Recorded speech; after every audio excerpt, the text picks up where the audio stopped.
Okay, welcome back to part 2 of the Assassin's Creed revisiting videos. In the first part, a link will be down below. Also, try to link the video to the first video, but basically we went through the toys, books, novels, graphic novels, encyclopedias, if you will. And in this video, we will be focusing more on the games as well as thoughts about what may happen as the series progresses. So, anyway, we went through the first Assassin's Creed game for the Xbox 360, and then the prequel for the DS called Altair's Chronicles. The next game actually came out for the PSP, and it's called Assassin's Creed Bloodlines. Okay, and on the back here, basically what's going on is the following. It's a sequel to the first game, but not so much. For the first time, become a master assassin on the PSP system.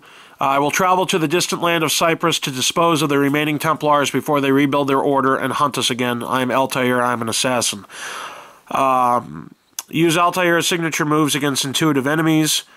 Free run and climb everywhere in a stunning open world environment. Continue Altair's mission against the Templars in an all-new story. This was okay. Graphically, you know, it's a PSP, so what are you going to do? But basically, at the end of the first game, well, you'll find out that basically Altair travels to, where does it say he went? To Cyprus. And he meets his wife there, his eventual wife, and they end up having a kid, and you'll see in Bloodlines they end up having a child. But, you know, it's an alright game. It's pretty much the first game, but on the PSP, you know, the same sort of missions, you know, saving citizens or pickpocketing people or whatever the case is. And, you know, it is what it is. So that's Bloodlines. The next is a DVD. I still have it sealed because I've already seen it, but it's called Assassin's Creed Lineage. And it's the movie prequel to the blockbuster of Assassin's Creed 2. This shows the story, and I'll just read it to you here. Live-action movie. Assassin's Creed Lineage is the first chapter of Ezio Auditore's story in the prequel movie to the Assassin's Creed 2, Assassin's Creed Brotherhood, and Assassin's Creed Revelations video games. Assassin's Creed Lineage reveals the machinations of 15th century Italy through the actions of Ezio's father Giovanni. When the Duke of Milan is brutally murdered, the assassin's Giovanni Auditore is dispatched to investigate. What he uncovers implicates Italy's most powerful families, reaching all the way back to the Vatican itself. As Giovanni draws closer to the truth, he becomes hunted himself. He must expose the conspirators before he joins their ever-growing list of victims. So, this is a prequel to what happened to Ezio's dad. Good movie, check it out. You can buy it online. I have it on Blu-ray here, but there you go. Next game, in my opinion, is the best still in the series, Assassin's Creed 2. Okay. On the back here. Graphically, huge step up from the first game. The storyline above and beyond, you know, just the normal in-game storyline, but the storyline of the present-day scenarios really went to a head. The glyphs that you were supposed to find, you know, it like the backs. But by finding the glyphs, you can access secret videos of, and you find out that Adam and Eve were really humans, and they were slaves to the first civilization. And then Adam and Eve ended up gaining the first civilization's technology and were able to escape them.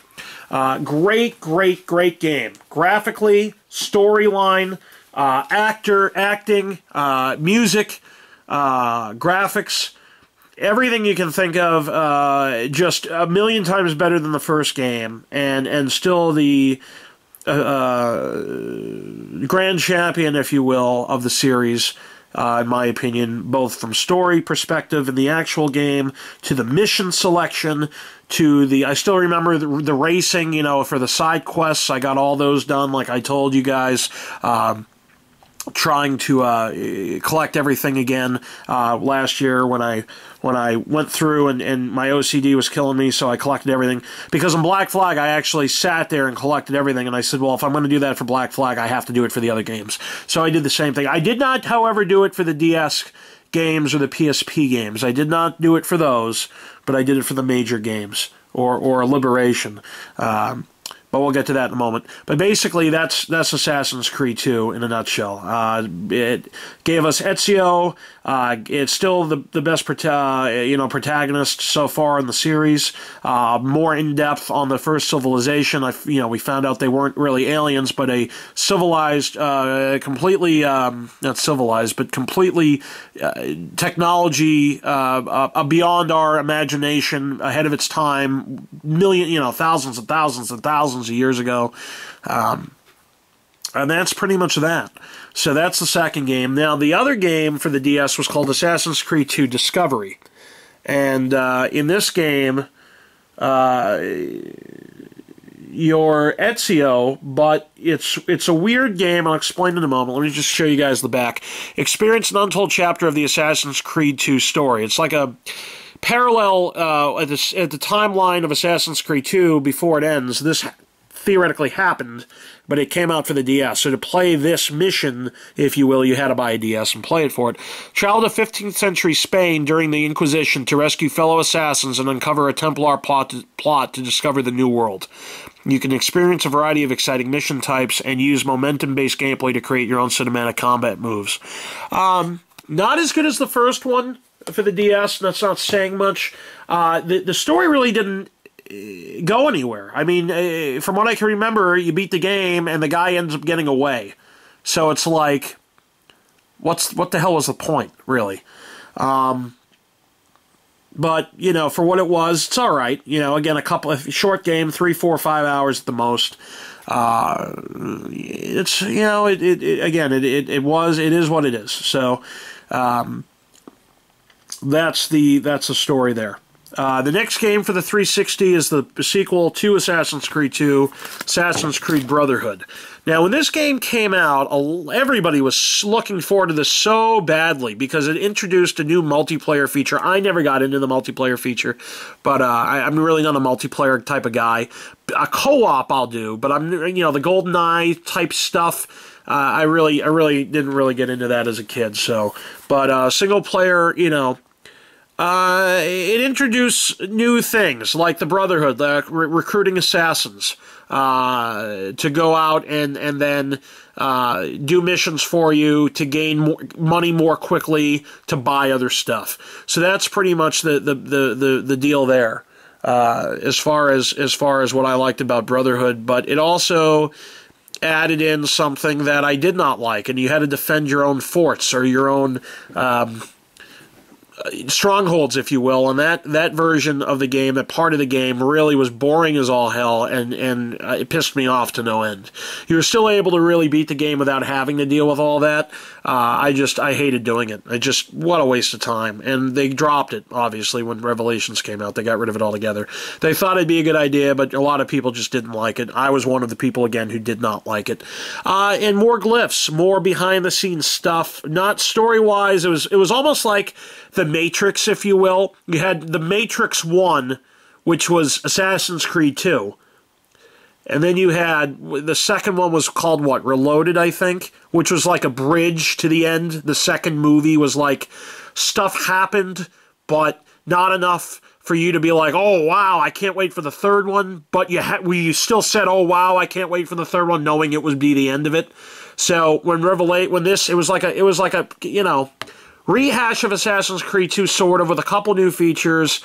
Story really didn't progress that much. Nothing major happened, if I remember, in this game. Present-day stuff, a ton of stuff happened, obviously. Present-day storyline, but as far as game itself or storyline within the section itself, not a lot. And altogether, wasn't that great. Wasn't horrible, obviously, but wasn't as good as number 2. And the last game in the Ezio story arc is Assassin's Creed Revelations. Now, I remember, and this is the signature edition. I think it just came with DLC and a whole bunch of other stuff. I remember, I'll just read the preface here. Two assassins, one destiny. I have always lived by the creed. My blades have dispended death and justice in equal measure, yet I am no closer to discovering the truth behind our order. So I must walk the path of my ancestor Altair, in whose footsteps I will find my true purpose. I remember watching or reading previews for this game in Game Informer and online, and I just could not wait to play this game.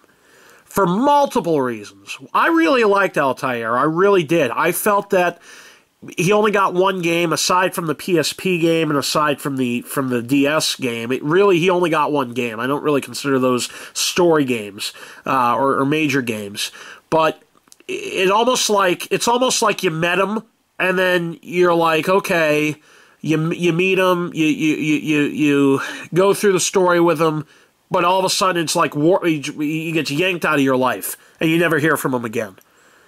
And it's like, why? Why can we never hear from him again? I wish there were other games with him in it. Maybe down the line, Ubisoft will create standalone games with Altair in it for just like, I don't know, shorter games with just missions with Altair in it that have really nothing to do present-day wise, but are standalone games by themselves that Altair did while he was with the Assassin Order before the first game, or parallel to the first game, or directly right after the first game, and after Bloodlines. Maybe they'll do something and revisit Altair. I wish they would. I really liked him. So anyway, getting off side topic here, I couldn't wait for the game for multiple reasons. One, you got to play as Altair again. That I was happy about. That I thought was really cool, especially how they ended up doing it, which was like dream sequences, whatever, where Ezio or Desmond's sort of his blood was meshing, sort of like Daniel Cross's, but not to the point where he was off the deep end altogether. But actually, I take that back. When we go back to Assassin's Creed Brotherhood, major stuff, and this just dawned on me as I start talking about the series again. Assassin's Creed Brotherhood, Desmond, for present-day storyline, he was in a coma. He kills Lucy Stillman. Yeah, I remember now. Here we go. Okay, so Assassin's Creed Brotherhood, present day at the end, he goes to, they're in Italy. And he ends up finding out that, we find out that Lucy, even though she worked for the Templars, but really said she worked for the Assassins, really did work for the Templars. And that was all part of the plan of Desmond's escape, so she could monitor him and try to get the information that way for the Templars, thinking and having Desmond and everyone else think that she really did work for the Assassins.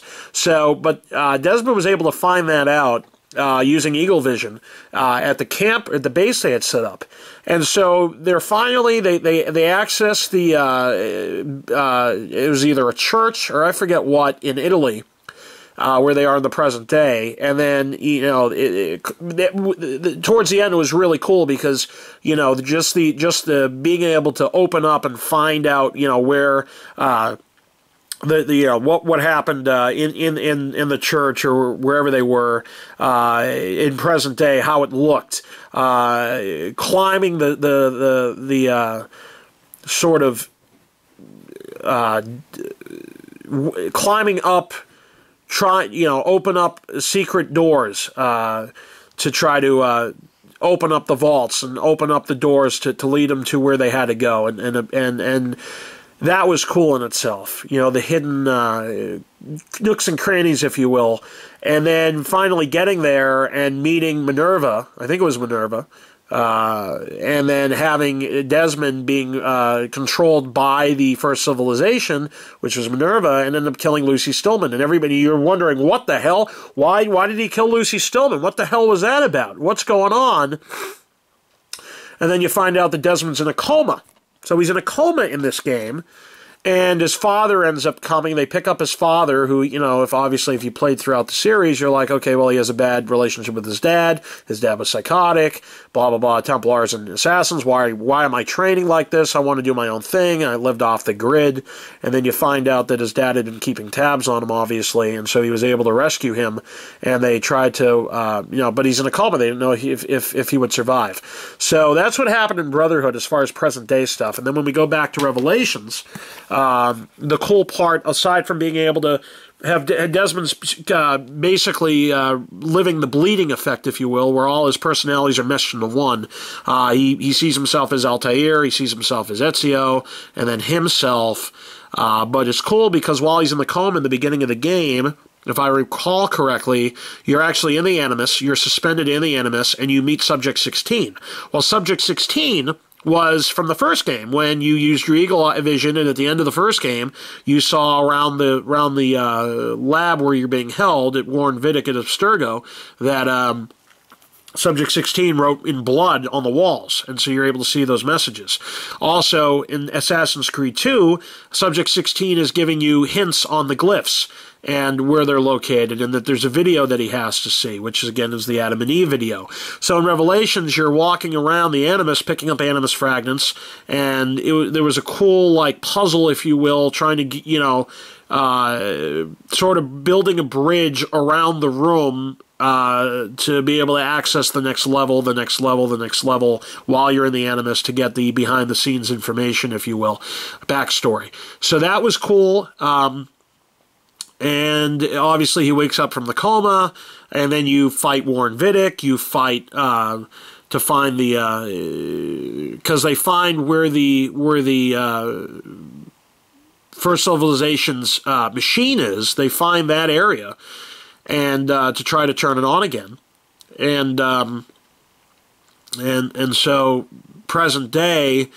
That stuff was really cool. The story, again, I kind of was pissed off as far as the main story, because Ezio does what he came to do. He's at a dead end. He's thinking to himself, you know what, I'm done. I've done my part. I'm done. I'm going to retire. And I wanted, when he finally finds Altair's library, when he goes back to Masyaf, and he sees that the Templar Order has pretty much taken it over, and he fights his way through the building, and he finally gets to the secret library that Altair had. And it's pretty cool that you see Altair is buried there. He buried himself, which you find in flashbacks. So he wanted to bury himself in there so he didn't get kidnapped or captured or whatever and get tortured, the information out of him. But he figured he had nothing to do for society or nothing useful for society, so he buried himself, and it was his call as to why he did that. And but you go in there, and it's not, Ezio sees like the First Civilization sort of data disk, if you will, of Altair and why he did all the things he did. But other than that, I was kind of disappointed. I expected like the heavens to open up with wealths of information as to what happened and this and that and why that happened and why that happened and why this happened. But it really was a letdown as far as that goes. And then the ending. Oh, was I pissed at the present day ending. When, spoiler alert, if you haven't played the series, you better play it. So if you get mad at me for spoiling the ending here, go screw yourself, because I'm warning you, skip ahead 25 seconds.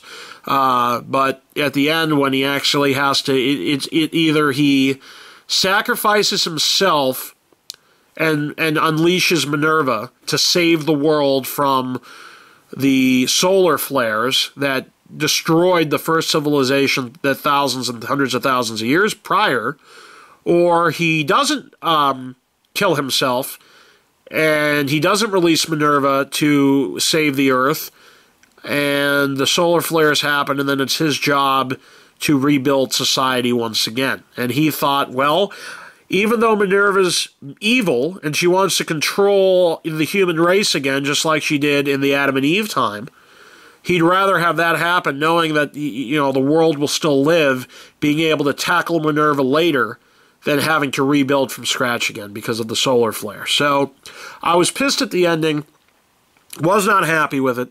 So pissed. I remember going into work and talking to my friend Damien, who is a huge Assassin's Creed fan just like myself, and just being so angry with the ending. Like, literally, I was so angry at the ending. And so that's... Oh, wow, I'm an idiot. I'm such an idiot. Guys, I apologize. Oh, I'm such an idiot. Okay, Brotherhood, everything I just said about him being in a coma, wrong. That never happened in this game. I was right the first time. Revelations is where he's in a coma. Assassin's Creed 3 is where, this is the GameStop edition, free mission and weapon for the 360. This is where this is where it ends. This is where the present day ends. Everything I just talked about how he saves the world and Minerva is unleashed and all of that happens at the end of Assassin's Creed 3. Revelations is when you find out, Revelations was Brotherhood was a waste. Revelations is where you find out he stabs Lucy Stillman and he's in a coma, and all of that stuff happens. So that's how that works. So sorry about that mix-up. Everything I just went over, I basically talked about present day in Assassin's Creed 3. That's when Desmond's able to save the world, sacrifice himself, and everything else.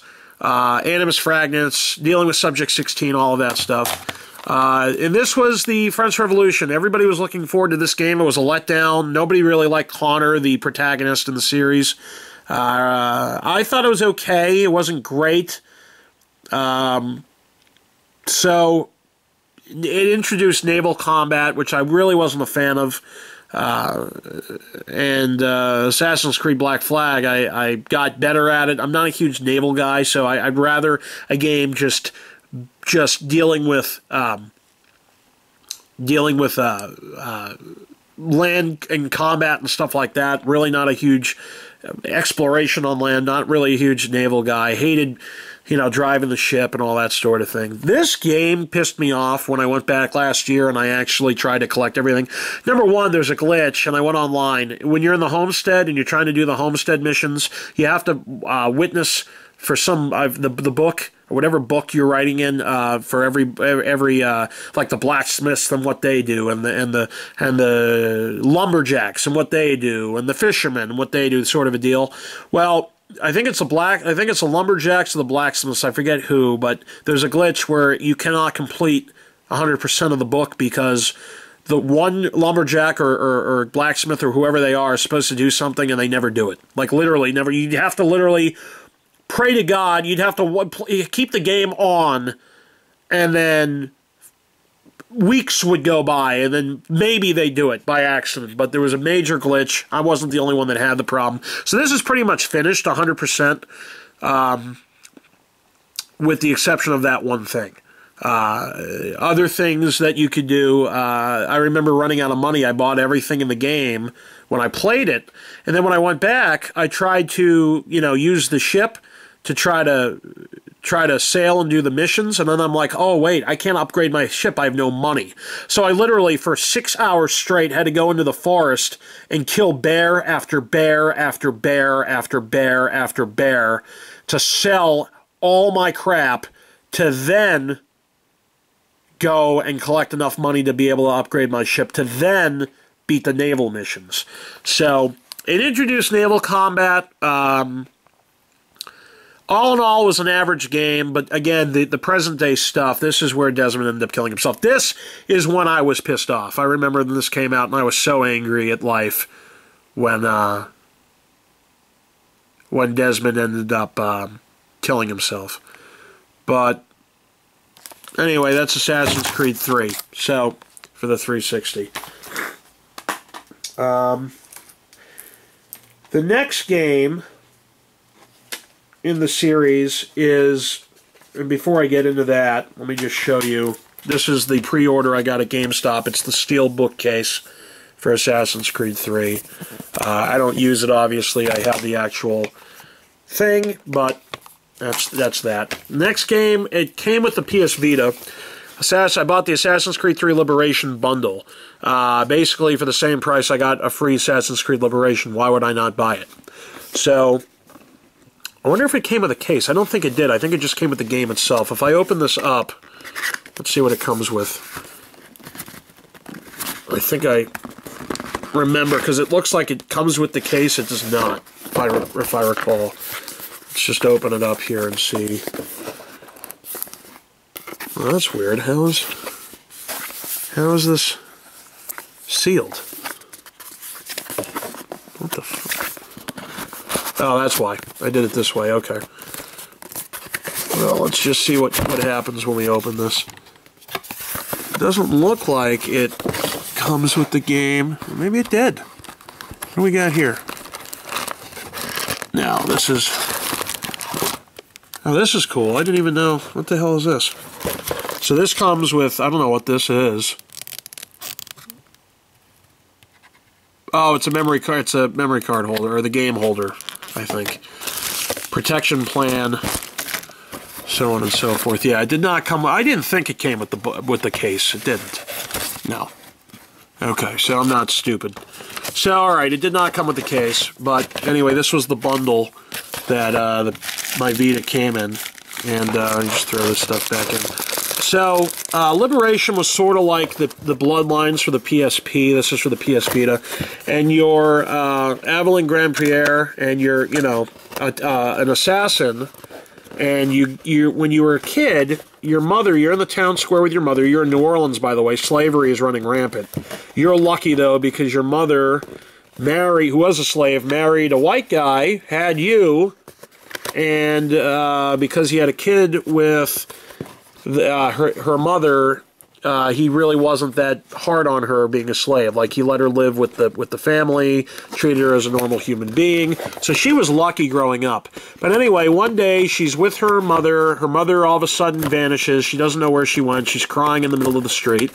And her father remarries. Well, unbeknownst to him, her father married a Templar, who was a woman.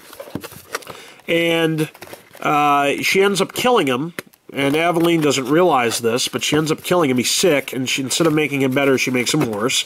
So he dies. So she'll inherit everything. Money, power, etc., within the community. And Aveline finds this out. Madeline, I believe is her name, her mother, her stepmother, finds out that she is an assassin, tries to recruit her to become a Templar. And she finally agrees, but tricks her and ends up killing her. So that's how that game went. Pretty cool. There was a glitch in the game. There was one thing I needed to find. I couldn't find it. He wouldn't let me find it.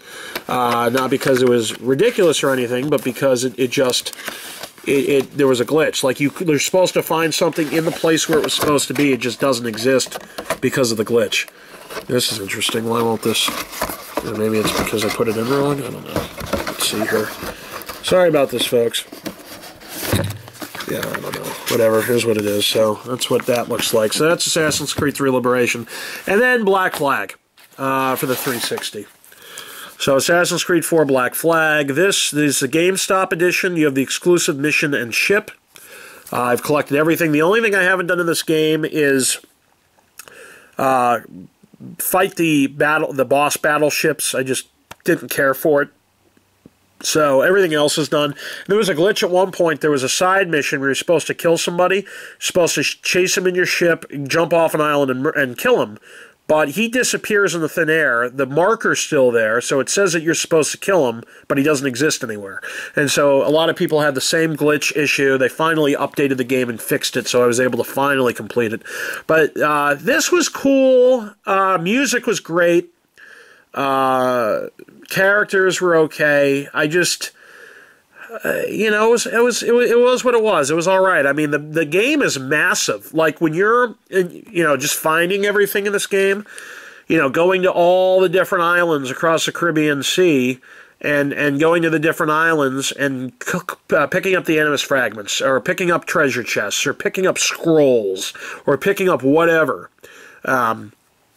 was just big. So. That's pretty much it. The beginning of the game, or during the game, you actually are an Abstergo employee. It's Abstergo Entertainment. Sort of picks off from Assassin's Creed 3 Liberation, Abstergo Entertainment. But you're basically, this is an Abstergo. You're a consumer. You buy an Abstergo Entertainment product, and it lets you live the life of Aveline de Grand Pierre. So that's that. This, you're actually an Abstergo employee hooked up to a computer, or you're hooking yourself up to an Animus to live the life of Edward Kenway, so you can find artifacts for Abstergo's hierarchy, higher bosses, if you will, etc. And so, anyway, there's a guy in the game who is a reincarnation of a person in the game where, you know, who he knows all the secrets of the world, and so he, in the present day, hijacks Abstergo Industries, frames you as a mole because he's giving information to you know, the Desmond's father and the other guy, I forget his name with the glasses, and Rebecca, you know, all those people. And so that was pretty cool, but, you know, I was kind of pissed because I wanted more information on, you know, what's going on with the first civilization, what's going on with Minerva, what's happening. So, Minerva, the guy ends up being Minerva's husband, who dies. He was a mortal who died, and so she gave him the power of just basically being able to reincarnate himself at certain points of history. And, you know, he was born, and he was trying to release Minerva, and he wasn't able to do that because you eventually stop him. He ends up getting taken down and killed, etc. So that doesn't happen, but that's basically the present-day storyline. But all in all, you know, it was an all-right game. It wasn't great. Again, I'm still waiting for that wow factor. And this was wow in the sense of the massive amounts of gameplay that there is, or finding things, etc., etc., etc. But storyline, yeah, it was okay. It was cool seeing Blackbeard. It was cool seeing, you know, some of the other people. But for the most part, wasn't that great. And Assassin's Creed Rogue, for those of you who don't know what that is, I will be buying it for the 360 to complete the last-gen games in order, but Assassin's Creed Rogue is pretty much your Templar, assassin turned Templar, who you're going to play on the other side, which is pretty cool. It's another Abstergo Entertainment product. And I don't know how it's going to look as far as the present-day storyline goes, but it will, from what I've heard, tie into Unity in some way. And Unity, obviously, is the French Revolution, and that's coming out for the PS4. And again, I will be doing unboxings for the PS4 version of Unity. The Rogue for the 360 is just a regular game, from what I've heard. There is no special edition, so I will obviously not be unboxing that. There's really nothing to unbox. But as far as Unity, there will be an unboxing. I'll post a special video Tuesday the 11th, so get ready for that. I'm excited. I know you guys are Assassin's Creed fans, are excited as well. And we'll see where the story takes us. We'll see what happens. I hope that the first civilization is answered in some way, so we have some continuation of the story, because I really want, you know, I'm the sci-fi guy. I really want to know the mythology behind everything, and the why and the how and the where and the when and the what's going to happen, if you will. And that's what I'm hoping to see. So tune in on the 11th for the unboxing of a Rogue, and even though there's not much to unbox, and Unity. And like, subscribe, comment, dislike, whatever you guys want to do. But this has been the Assassin's Creed revisiting of all the books and video games and merchandise that I own, or that's come out. Thanks again for watching. We'll see you next time.